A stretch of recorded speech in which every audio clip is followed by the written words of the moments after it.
80 මහා ශ්‍රාවකයන් වහන්සේලා අතර තේජස්වන්තයින් අතරින් අග්‍රස්ථානයේ ලැබූ අංගුලිමාල මහරහතන් වහන්සේ පිළිබඳව සිදු කෙරෙන දේශනා මාලාව. එහි පළමු දේශනාව අපි පසුගිය සතිය ආරම්භ කළා. අපි ජාතක කතාවකින් මේක ආරම්භ කළේ. අපි ගිය සතියත් සිහිපත් කළා අංගුලිමාල මහරහතන් වහන්සේගේ තේජවන්ත බව විශේෂයෙන් ඉස්මතු කෙරෙන ජාතක කතාවක් තමයි මේ සුතසෝම ජාතකය කියලා කියන්නේ. දේශනාවේදී අපි දේශනා කළා අපේ මහබෝසතාණන් වහන්සේ කෝරාව කියලා රජ කෙනෙකුට දාව කුරු කියන රටේ ඉඳිපත් නුවර උපදිනවා. බ්‍රහ්මදත්ත කියලා තවත් රජ කෙනෙක් බර්ණස් නුවර රජතුමාට දාව උපදිනවා. දෙදෙනාම ශිල්පායතනයේ ශිල්ප හදාරලා පියවරුන්ට ශිල්ප දක්වලා ඔවුන්ගෙන් පස්සේ රාජ්‍ය බලය ලබා ගන්නවා. බ්‍රහ්මදත්ත රජතුමා කියලා කියන්නේ මේ මාංශරස භෝජනයට බොහොම ප්‍රණීත කෙනෙක්. ඒ නිසා රජතුමාට මාලිගාවේ බත් සපයන බත් පිසින අරක්කෙමියා හැමදාම රජුගේ භෝජනයට මස් හදලා රජතුමාට දෙනවා. නමුත් එක දවසක් ඔහුගේ අතින් රජතුමාට පිසින්න ගෙනාපු මස් ටික බල්ලෙක් අනුභව කරනවා. ඔහුට මස් සොයාගන්න බැරුව සොහොනින් මැරුණු මිනිසෙකුගේ මස් ටිකක් ගෙනලා හදලා රජුට ආහාර පිණිස දෙනවා.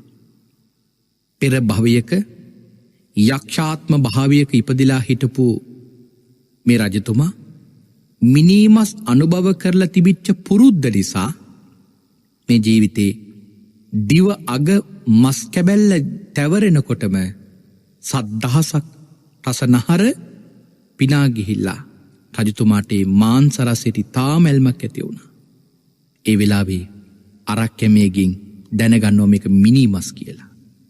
එතෙන් පටන් රජතුමාට ආසාවක් හිතෙනවා මිනිමස් කන්න. අරක්කැමියට මේ පිළිබඳව නියෝග කරලා මුලින් මාලිගාවේ හිටපු සිරකරුවෝ මරලා රජතුමාට පිසල දුන්නා. කුඩා වරදට පවා හසු වෙන සිරකරුවන්ට මරණ දඬුවම නියම කරලා ඔවුන්ව පිසල දුන්නා. අවසානයේදී සියලුම මිනිස්සු අවසන් වුණෙන් පස්සේදී රාත්‍රියේ නගරේ නොඑක් තැන්වල ඇවිදින මිනිසුන්ව මරලා රජතුමාට අරක්කෙමේ පිසල දුන්නා. මේ කාලේ රටවැසියෝ ටිකක් කුපිත වුණා. මුලින් රජතුමාට තමන්ගේ සැමියා, තමන්ගේ බිරිඳ, තමන්ගේ දරුවෝ, තමන්ගේ දෙමව්පියෝ එළියට ගියා තවම ආවේ නැහැ. නගරේ මිනීකන සොරෙක් ඉන්නවා අල්ලලා දෙන්නේ කියලා රජතුමාට දැන්නුවා.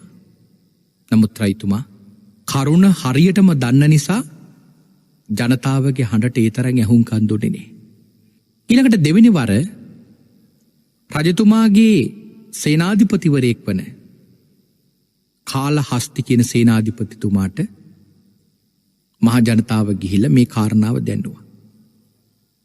සේනාධිපතිතුමා ඒ පිළිබඳ ඇහුම්කන් දීලා රාජපුරුෂයනොත් එක්ක දැන් රාත්‍රියේ මිනිසුන් මරණ මේ සොනාවල්ලන්න කටයුතු කළා. හැම තැනකම රැකවලුන් දාලා සැඟවෙලා දැන් සොරාවල්ලන ඉන්නවා. මේ කිසිවක් නොදන්න අරක්කෙමියා පෙර රාත්‍රීවල පරිදිම මේ රාත්‍රියේ නොයෙක් තැන්වල සොයනව මනුස්සෙක් මරන්න.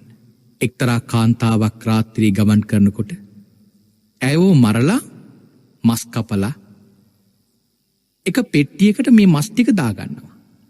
ඒ වෙලාවේදී සැඟවේ හිටපු රැකවල්ලු ඇවිල්ලා අරක්කෙමිය වල්ලගත්තා. අල්ලගෙන ගිහිල්ලා සේනාධිපතිවරයාට බාර දුන්නා. සේනාධිපතිවරයා හඳුනගත්ත මේ රජතුමාගේ අරක්කෙමිය නේද කියලා. පහර දෙමින් අහනකොට අරක්කෙමිය කියනවා මට ගහන්න එපා. මම මේ දේ කළේ මම වෙනුවෙන්වත් මගේ අමුදරුව වෙනුවෙන්වත් මගේ ඥාතීන් වෙනුවෙන්වත් නෙවෙයි. මගේ පවුල පෝෂණය කරන්න නෙවෙයි මේ දේ කළේ. මම මේ දේ කළේ මේ මිහිකත පාල වෙච්ච මේ රටේ මහරජතුමා වෙච්ච බ්‍රහ්මදත්ත රජතුමාට අනුභව කරන්නයි මම මේ මිනිස්සු මරන්නේ. මට මේකට සමාව දෙන්න.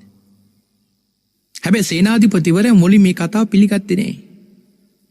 රජතුමාව පාව දීලා සේනාධිපතිවරයා හිතනවා මොහොම මේ බොරුවක් කියලා පලා යන හදනවා කියලා.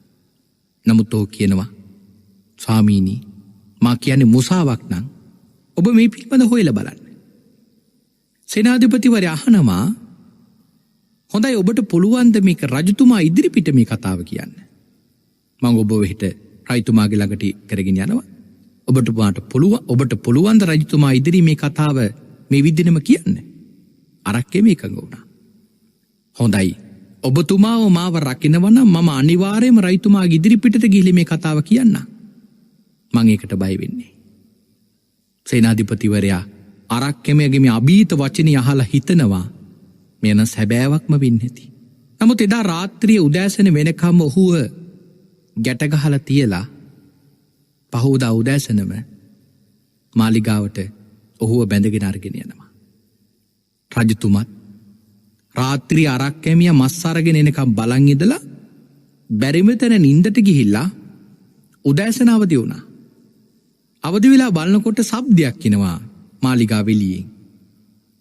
දොර කවුළුවෙන් ගිහිල්ලා බලනකොට ජනතාව ඇවිල්ලා කෑකෝ ගහනවා. රජතුමා බියටපත් වුණා. එහෙනම් මේ කලකෝලාහලය අපගේ මේ සැඟවෙලා තිබෙන රහස්‍ය කරුණ දැනගෙනවත්ද? නමුත් රජතුමා බයටපත් වෙන්නේ නැතුව රාජ්‍ය ධෛර්යය උපදවාගෙන රාජාසනේ වාඩි වුණා. සේනාධිපතිතුමා අරක්කෙමියත් අරගෙන ඇවිල්ලා රජතුමාගෙන් කාරණා විමසනවා. හැබැයි රජතුමා බොරු කියන්නේ නැහැ. සේනාධිපතිවරයාට කියනවා ඔව් සෙන්පතියනි මම මේක කරනවා. මට මස් රසය ඊටාම ප්‍රණීතයි. මට මේ මස් රසයෙන් අයින් වෙන්න බෑ. මට ඒ නිසා මිනිස්සු මරලා හරි මස් ගන්න සිද්ධ වෙනවා.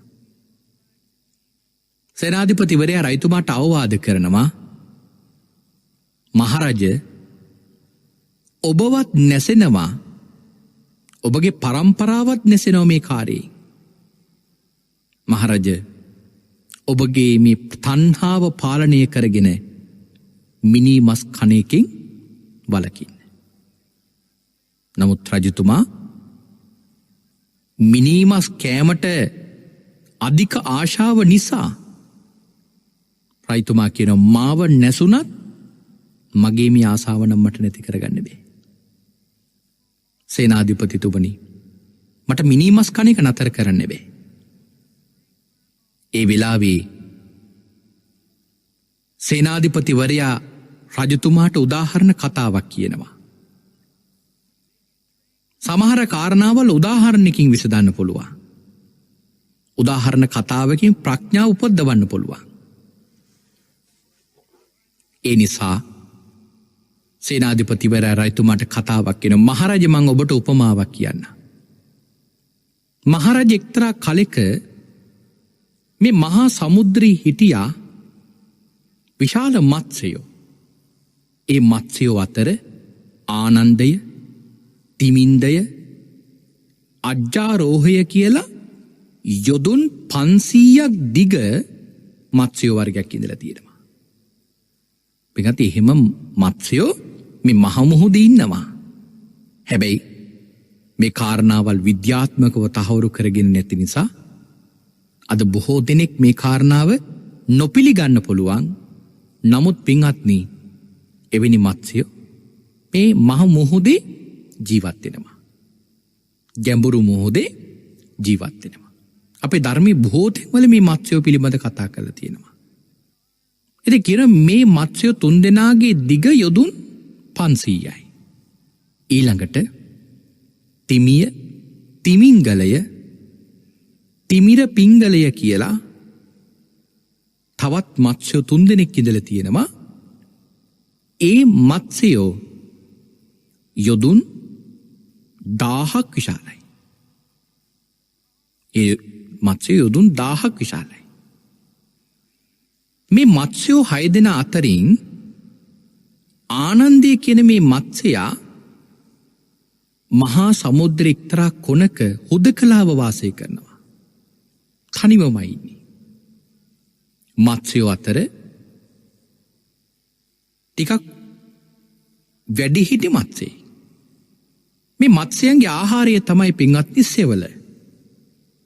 ගල්වල තියෙන තැන්වල තිබෙන සෙවල තමයි මොවුන් අනුභව කරන්නේ.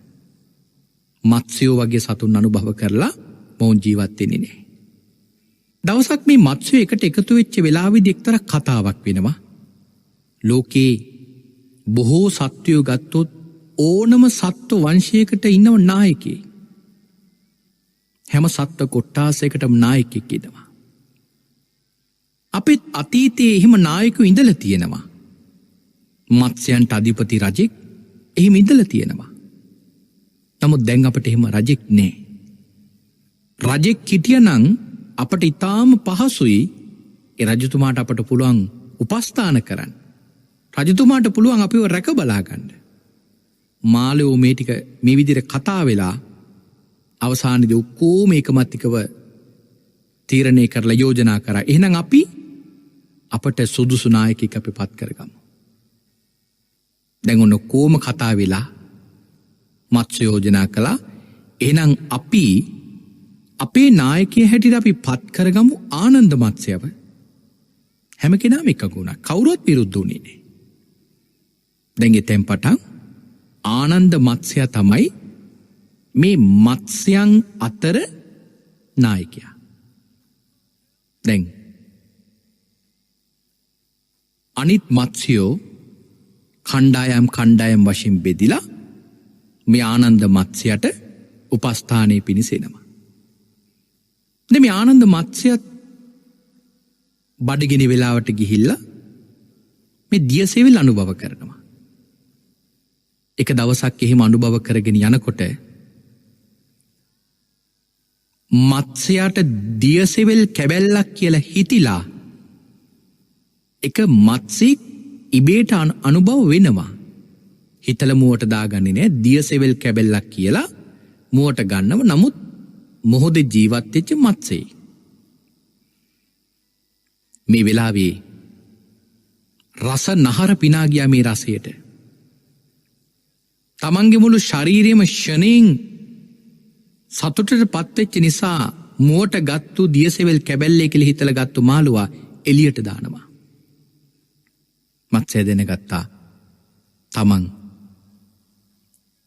මේ මත්ස්‍යක අනුභව කරලා තියෙන කියලා. දැන් ආනන්ද මත්ස්‍යයට මේ මත්ස්‍ය අනුභව කරපු වෙලාවේ මත්ස්‍ය රසයට ඇල්මක් ඇති වුණා. ඉතින් එතෙන් පටන් හිතාගත්තේ එහෙනම් මේ මාළුන්ව අනුභව කරන්න ඕන කියලා. හැබැයි ඉතින් මේක කට්ටියට කියන්න ගියොත් ගැටලුවක් වෙනවා. තමන්ගේ ඉන්න පිරිසට කියන්න ගියොත් ඒක ගැටලුවක් වෙනවා. ඒ නිසා තීරණය කළා රහසේම මත්ස්‍යව මරාගෙන කන්න. දැන් ආනන්ද මත්ස්‍යයා රහසිගතව තමන්ගේ ළඟට උවටන් පිණිසෙන මත්ස්‍යව අතරින් අන්තිමට යන මත්ස්‍යව අල්ලගෙන මරාගෙන කනවා. දැන් මේක මත්ස්‍යයා කාලයක් තිස්සේ කරගෙන ගියා. හැබැයි ටික කාලයක් යනකොට අර අනිත් මත්ස්‍යයන්ට තේරුණා තමන්ගේ ඥාතීන් එන්න ටික ටික අඩු වෙනවා. ආන්න ඒ නිසා මත්ස්‍යෝ මේ පිළිබඳ සොයා බලන්න ඕනේ කියලා සිතුවිල්ලක් හටගත්තා. ඔහොම පිරිස කතා වෙනකොට ඔතන හිටිය එක්තරා නුවණැති මත්ස්‍යයෙක්. ඒ මත්ස්‍යයා හිතුවා ආනන්ද මත්ස්‍යගේ හැසිරීම් රටාව මට ඒ තරම් මනාපදේ. මට ආනන්ද මත්ස්‍යව පරීක්ෂා කරන්න ඕනේ කියලා හිතලා දවසක් ආනන්ද මත්ස්‍යයට උපස්ථානයේ පිණිස ගිහිල්ලා ආනන්ද මත්ස්‍යගේ කන් පෙති අතර ඒ කන් ළඟ තියෙන වරල් අතරේ සැඟවෙනවා. කුඩා මත්ස්‍යෙක් නිසා ආනන්ද මත්ස්‍යයට මොහොම පේන්නේ නැහැ. ඒ වෙලාවේදී ආනන්ද මත්ස්‍යයා සියල්ලෝම යනකන් ඉඳලා සියල්ලම ගියයි කියලා හිතලා අන්තිමට යන මත්ස්‍යව මරාගෙන අනුභව කළා. ඒකින් අර මත්ස්‍යයාගේ සැකය තහවුරු වුණා. දැන් තීරණය කළා මේ කාරණාව ගිහලා සියල්ලෝටම දන්නවනවා කියලා හැම කෙනාටම ගිහලා දැන්නුවා. ඊළඟට මේ මත්ස්‍යයා පිළිබඳව සියලුම කාරණාවල් සියලු මත්ස්‍යෝ දැනගෙන ආනන්ද මත්ස්‍යයාගේ ළඟට යන්න කවුරුවත් ඉදිරිපත් වුණේ නැහැ. හැමෝම බයෙන් ඉවත් වුණා. දැන් ආනන්ද මත්ස්‍යයාගේ ළඟට කවුරුවත් එන්නේ නැහැ. මත්ස්‍යයා දැනගත්ත මට බයේ මොන් හැඟවිලාද? මෝද හැමතැනම හොයලා බැලුවා. බලනකොට එක දවසක් එක තැනක ලොකු පර්වතයක් දැක්කා. ඒ ගල් පර්වතයේ අස්සේ මත්ස්‍යෝ සැඟවෙලා ඇති කියලා හිතලා යොදුන් 500ක් දිග මේ ආනන්ද මත්ස්‍යයා මුළු ගල් පර්වතයම වට කරගත්තා. එහෙම වට කරගත්තම ආනන්ද මත්ස්‍යයාගේ වරල ගල් පර්වතෙන් අනිත් පැත්තෙන් ඇවිල්ලා අර මත්ස්‍යයාගේ මුව පැත්තට එනකන් ආවා. ගල් පර්වතය වට කරගත්තා. වරල ඒ මාළුවගේ මුව පැත්තට එනකන් ආවා. ඒ වෙලාවේදී අර මත්ස්‍යයා මට මාළුවෙක් අහු වුණා කියලා හිතලා තමන්ගේම වරලෙන් යොදුන් 50ක් ප්‍රමාණයේ දිග කොටසක් අනුභව කළා. තමන්ගේ වරලෙන් කොටසක් අනුභව කරපු නිසා ඒ වේදනාව දරා ගන්න බැරුව මත්ස්‍යයා මරණයට පත් වුණා. මුළු මහ මුහුදම ලේ විලක් බවට පත් වෙලා තියෙනවා. පින්වත්නි, ඒ මත්ස්‍යයා එයින්ම මරණයට පත් වුණා. රජතුමාට මේ කාරණාව දන්වලා කියනවා, මහරජ, මේ මත්ස්‍ය විනාශ වුණේ තමන්ගේ ජාතීම අයව අනුභව කරන්න ගිහිල්ලා. ඔහුගේ විනාශය ඔහු විසීම හදාගත්තා. මොකක් නිසාද? තමන්ගේ හිතට උපන් මේ තණ්හාව තමන්ට පාලනය කරගන්න බැරි නිසා. මහරජ, මාංශ තෘෂ්ණාවෙන් බැඳී මේ මත්ස්‍ය විනාශ වෙලා ගියා වගේ මේ තරම් මහා රාජ්‍යයකට හිමිකම් කියන මහා සැප සම්පත් ගොඩක් කිමි ඔබ වහන්සේට කවදරි දවසක මේ තෘෂ්ණාව ප්‍රහාණය කරගත්තේ නැති වුණොත් ඔබතුමාටම නැසෙන්න වෙනවා. බලන්න පින්වතුනි, මේ තණ්හාව පිළිබඳ හරි අපූර්ව කොටසක්. අපි ගිය සතියේත් මේ කාරණාවේ යම් ප්‍රමාණයක් සඳහන් කළා. මේ තණ්හාව කියලා කියන්නේ අපි මේ සංසාරෙම බැඳ තබන හරියට රැහැනක් වගේ. තණ්හාව නිසා තමයි අපි මේ තරම් කාලයක් මේ සංසාරේ ඇවිදුනේ.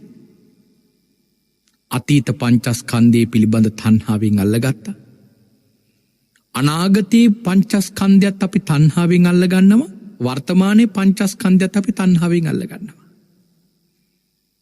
තණ්හාවෙන් මෙහෙම අපි සසර බැඳගත්ත නිසා තමයි අපි සංසාරයක් මේ තරම් කාලයක් හදාගෙන ආවේ. ඒ තණ්හාවෙන් අපි සසර බැඳගෙන ඉන්න නිසා තමයි පින්වත්නි මේ තණ්හාවෙන් අපිට නිදහස් වෙන්න බැරි. භාග්‍යවතුන් වහන්සේ මාගන්ධී කියලා එක සූත්‍රයක දේශනා කරනවා. මාගන්ධී කියලා පරිබ්‍රාජකෙක් බුදුරජාණන් වහන්සේට ඇවිල්ලා කියනවා, ස්වාමීනි, අපේ මේ පංචේන්ද්‍රියන් තියෙන පිනවන්න. ඇහැ තියෙන රූප දකින්න, කන තියෙන ශබ්ද අහන්න, දිව තියෙන රස විඳින්න. ස්වාමීනි, අපේ ආචාර්යවරු අපට උගන්වන්නේ මේ පංච ඉන්ද්‍රියන් පිනවන්න කියලා. නමුත් ඔබ වහන්සේගේ දහමට අනුව නම් මේ පංච ඉන්ද්‍රියන් තියෙන පිනවන්න එපා කියලා. භාග්‍යවතුන් වහන්සේ වෙලාවේ කියනවා මාගන්ධිය පංචේන්ද්‍රියන් තියෙන පිනවන්න නම් මේ ලෝකේ මම තරම් පිනවපු මිනිස්සෙක් මේ මනුෂ්‍ය ලෝකේ නෑ. භාග්‍යවතුන් වහන්සේම කිව්වේ ඇයි? සිද්ධාර්ථ බෝධිසත්වයන් වෙලා ඉන්නකොට අපේ මහබෝසතාණන් වහන්සේ රජසැප විඳිද්දී පිය රජතුමාගෙන් ලැබුණ මාලිගාවල් තුන රම්මේ සුරම්මේ සුබ කියලා. ඉරුතු 3ට ගැලපෙන විදියට. එක මාලිගාවක් කුසයි තට්ටු 9ක්. ඒක මාලිගාවක වැඩ කරා සේවකයෝ 1,96,000ක්. සේවිකාව 1,96,000ක්. ඒක සේවිකාව හැටියට සඳහන් කරාට එකල ජම්බුද්වීපයේ හිටපු රෝමත්ම ස්ත්‍රීන් 1,96,000ක් තමයි වාසය කරලා තියෙන්නේ. සඳහන් කරලා තිබෙනවා පින්වතුනි සුකුමාල සූත්‍රයේදී සිද්ධාර්ථ බෝධිසත්වයන් වහන්සේ එක මහලක ඉඳලා ඊළඟ මහලට 3 මාසයකට සැරයක්වත් බහින්නේ නැහැලු. මොකද එහෙම බහින්න හේතුවක් නැති නිසා. ඉහළ මාලේ ඉඳලා පහළ මහලයට බහින්නේ නැහැ. මොකද බහින්න හේතුවක් නැති නිසා. ඒ තරම් සැප සම්පත් ඉඳලා උන්වහන්සේ කියනවා මාගන්ධිය මම අභිනිෂ්ක්‍රමණය කරලා මේ ධාන ලබද්දී ප්‍රථම ධාන, ဒုတိ ධාන, තෘතිය ධාන කියන මේ ධාන ලබද්දී මාගන්ධිය මට අර මාලිගාවේ ලැබිච්ච සැපය දෙනුනේ වේදනාවක් හිටියට. හැබැයි මාගන්ධිය සියලු කෙලෙසුන් නැසල සම්මා සම්බුද්ධත්වයට පත්වෙච්ච මට අද පේන්නේ ඒ හැම එකක්ම වේදනාවක් හැටියට. උන්වහන්සේ උදාහරණයක් කියනවා. කුෂ්ඨ රෝගියෙක් ඉන්නවා. කුෂ්ඨ රෝගියට මුළු ශරීරෙම කුෂ්ඨ දාලා කසනවා. කසන්නේ මොකක් නිසාද? වේදනාව නැති කරගන්න. ඇඟේ කුෂ්ඨයක් කසනකොට පිටත් යම්කිසි සුවයක් දැනෙනවා. හැබැයි කසල ඉවර වෙනකොට ඒ ස්ථානේ තුවාලයක් හැදෙනවා. ඒක ඊළඟට වේදනාව. යම් වෛද්‍යවරයෙක් මේ රෝගියාව සුවපත් කරනවා මාගන්ධිය කොහොමද? ගිනි කබලක් අරගෙන මේ රෝගියාගේ මුළු ශරීරෙම ගිනි කබලෙන් තවලා බෙහෙත් කරනවා. වෛද්‍යවරයාට ඕන මේ රෝගියාගේ අර කසන එක නතර කරන්න. මාගන්ධිය දැන් අර කුෂ්ඨ රෝගියාගේ කුෂ්ඨය සුව වෙනවා. සුවපත් වෙලා මේ රෝගියා වෛද්‍යවරයාගේ ළඟට යනවා. ගියාම වෛද්‍යවරයා අහනවා එදා මම මේ ගිනි කබලෙන් නුඹගේ ශරීරයේ තවනකොට දැනුනේ කොයි වගේ සැනසීමක්ද? රෝගියා කියනවා වෛද්‍යතුමනි ඔබ ඔය ගිනි කබල මගේ ඇඟේ තියලා ගන්නකොට මට කෑ ගහලා කියන්න හිතෙනවා ඔය ගිනි කබල ගන්න එපා කියලා. ඒ තරම් පුදුම සුවයක් මට දැනුනේ ඔය ගිනි කබල තියද්දී. ඒ වෙලාවේදී වෛද්‍යවරයා අර රෝගියාගෙන් අහනවා හොඳයි දැන් මේ සුවපත් වෙච්ච රෝගියාගෙන් අහන්නේ හොඳයි මම අද ඔබගේ ඔය ශාරීරිය මේ ගිනි කබලෙන් තවන්නම් ඔබ කැමතිද? මාගන්ධියගෙන් අහනවා ඒ සුවපත් වෙච්ච රෝගියෙක් කැමති වෙයිද අර ගිනි කබලෙන් ශාරීරිය තවා ගන්න? අද කැමති නෑ. ඇයි? අද මුළු ශරීරයම සුවපත් වෙලා දැන් ගිනි කබල දැබ්බෝ දැනෙන වේදනාව. ශක්තිවන්ත පුරුෂයෝ දෙන්නෙක් සුවපත් වෙච්ච රෝගියාගේ අත් දෙකෙන් අල්ලලා බලෙන් ඇදගෙන ගිහිල්ලා ගිනි කබලෙන් තවන් හැදුවත් කෑ ගහලා එතනින් නික්මෙනවා. මාගන්ධිය ඒ රෝගියාට දැන් සුවපත් වෙච්ච නිසා ගිනි කබල දැනෙන වේදනාව. සසර තණ්හාව නසපු මට කෙලෙසුන් නසපු මට අද ඇසෙන් රූපයක් දැක්කම කනෙන් ශබ්දයක් ඇහුවම නාසයෙන් ගඳ සුවඳක් දැනුනම දැනෙන්නේ වේදනාව. මාගන්දිය ඔබලට ඕක දැනින් නැති ඔබල තාම තණ්හාවෙන් පෝෂණය වෙනවා. මුළු සංසාරයේම තණ්හාවෙන් පුරව ගන්නවා. භාග්‍යවතුන් වහන්සේ හරි අපූර්ව දේශනාවක් මේ මාගන්ධි සූත්‍රය දේශනා කරනවා. පින්වත්නි, තණ්හාවෙන් සසර බැඳගත්තු නිසා තමයි අපි මේ තාක් කාලයක් මේ සංසාරේ ආවේ. මොකද මේ තණ්හාව කියන්නේ කවදාවත් පුරවල නිම කරන්න පුළුවන් දෙයක් නෙමෙයි. ඒක කෙලවරක් නෑ. විවිධ විදියට මේ තණ්හාව සත්ත්ව సంతානීය නොයෙක් මාර්ගවලට අරගෙන යනවා. මේ තණ්හාවෙන් සත්‍යව දවනවා. කාමච්ඡන්දේ, ව්‍යාපාදී, තීන මිද්දේ, උද්ධච්ච කුක්කුච්චේ, විචිකිච්ඡාව කියන මේ නීවරණයන්ගෙන් වැහිලා තිබෙන නිසා මේ සංසාර සත්‍යයට නිවැරදි මාර්ගය මොකක්ද කියලා වැටහෙන්නේ නෑ. භාග්‍යවතුන් වහන්සේ පෙන්වලා දෙන්නේ ඒකයි. මේ රජතුමාට සේනාධිපතිවරයා මේ තරම් කරුණු දක්වන්නේ, මේ උදාහරණ දක්වන්නේ ඒ නිසයි.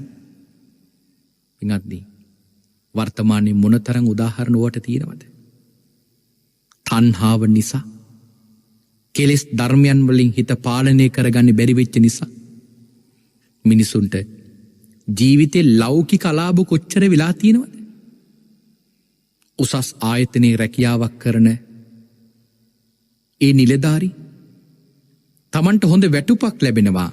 හැබැයි ඒ අතරේ වැඩිපුර තණ්හාව තියෙන නිසා එක්කෝ අල්ලස් ගන්නවා, එක්කෝ ආයතනය සම්බන්ධයෙන් වෙනම ව්‍යාපාරයක් කරනවා.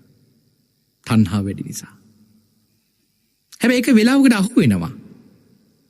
අල්ලස් ගත්තා. වංචනිකව අපේ ආයතනයෙන් මෙයා මුදල් එකතු කරලා. දැන් ඒක දැනගත්ත මොකද වෙන්නේ? ඔහුව තිබිච්ච තනතුරුනුත් පහ කරලා රැකියාවනුත් ඉවත් කරනවා.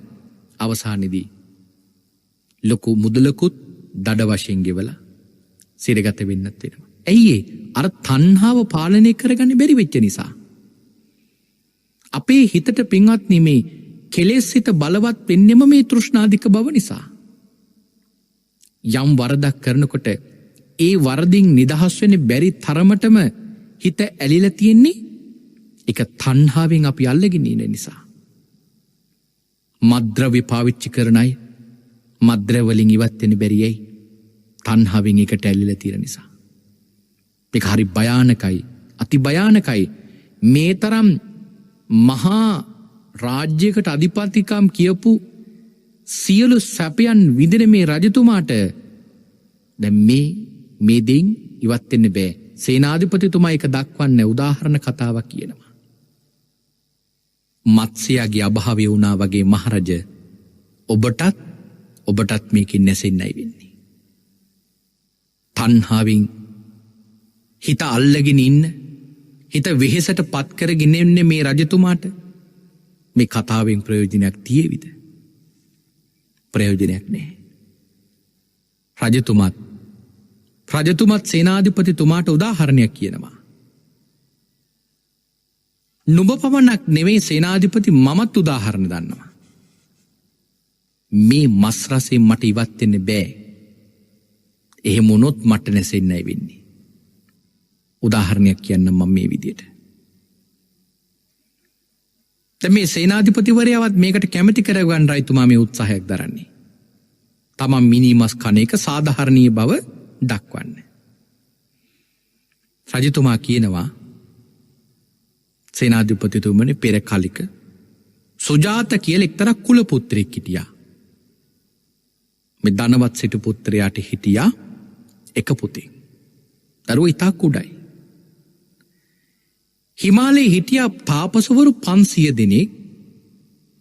මේ තාපසවරු 500 දෙනා මිනිස්යන්ට අනුග්‍රහ කරලා සමහර දවස්වලට මනුෂ්‍ය ලෝකෙට එනවා. මේ මනුෂ්‍ය වාසය කරන තැනට ඇවිල්ලා මනුෂ්‍යයන්ට අනුග්‍රහ කරලා තැන් තැන්වල පිඬුසිඟා වඩිනවා. දවසක් මේ සුජාත සිටු පුත්‍රයා මේක දැකලා තමන්ගේ උයනට තාපසවරු 500 දෙනෙක් පැමිණි බව දැනගෙන උන්වහන්සේලට ගිහලා තමන්ගේ ගෙදර දානෙට ආරාධනා කරනවා. දැන් එහෙම ආරාධනාව බාරගෙන සමහර දවස්වලට සිටුතුමාගේ මාලිගාවට උන්වහන්සේලා දානෙට වඩිනවා. නමුත් එක දවසක් ආපු නැති නිසා තාපසවරුන්ගේ ආරාමයට යනවා සිටු පුත්‍රයයි සිටු පුත්‍රයාගේ පුතයි.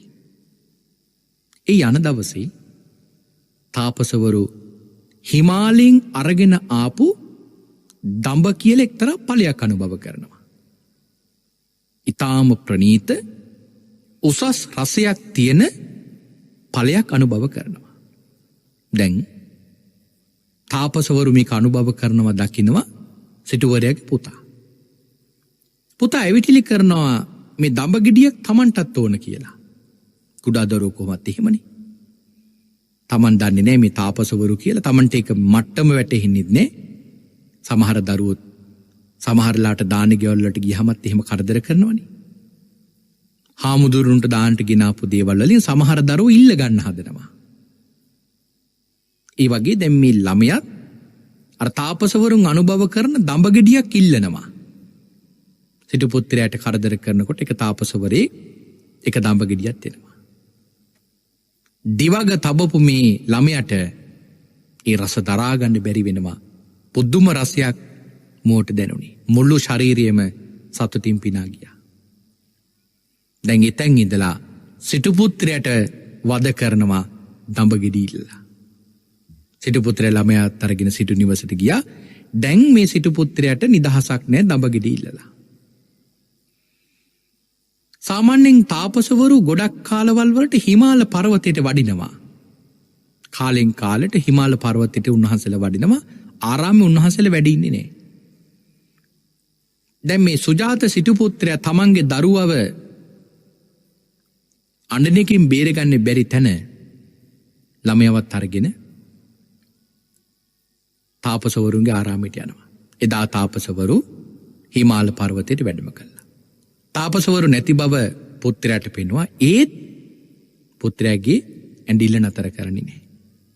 අවසානයේදී සිටුවරයා මිනිසුන් ලවා උයනට අරගෙන ගිහිල්ලා අඹ ඩොඩම් මෙන්න මේ වගේ ආහාර වර්ග පල අරගෙන ළමයාට දෙනවා මේ තමයි දඹ කියලා.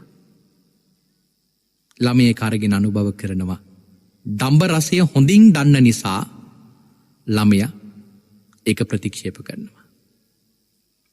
ඒ වෙලාවේ ළමයාට දැන් දඹ දෙන්න විදියක් නැහැ සිටුවරයාට.